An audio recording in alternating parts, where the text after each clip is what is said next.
भालू मियाँ अक्सर बी लुंगली की चालाकियों का शिकार रहते थे।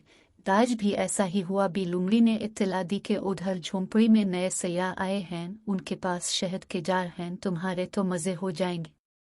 वो बेचारा लालच में इस तरफ निकल गया जिस तरफ का लुंगली ने बताया था, लेकिन कुछ दूर जाकर उसे अंदाजा हुआ वो फिर उसकी चाल में आ गया है, क्योंकि दूर दूर तक किसी झोंपड़ी का नामो निशान तक न था। उसके पांव भी जख्मी हुए क्योंकि रास्ते में कांटे थे।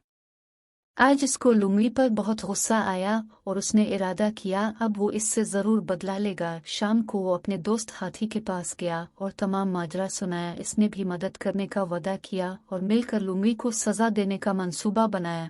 जंगल में हर रोज किसी न किसी जानवर को बादशाह शेर के हुक्म के मुताबिक ड्यूटी देना होती थी। वो अपने मुकर्ररा दिन पहरा देता और अमन व अमान कायम रखता।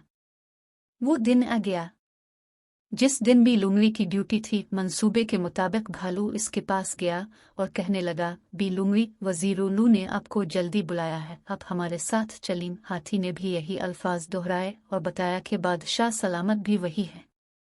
मेरी तो आज ड्यूटी है, मैं कैसे अपनी जगह छोड़ कर जाऊं।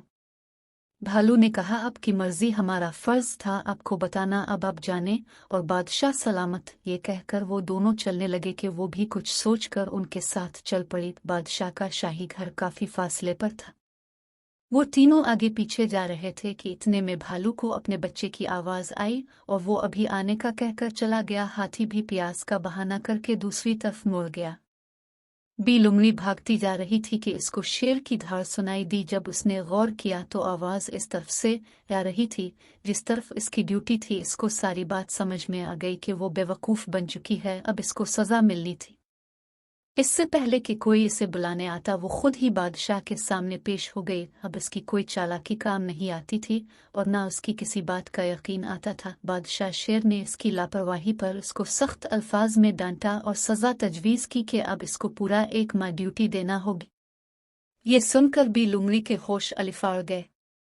बादशाह के जाने के बाद भालू और हाथी दरख्त के पीछे से सामने आए और एक ज़बान होकर बोले, अब मज़ा आया कि दूसरों को तंग करने का अंजाम कितना बड़ा होता है।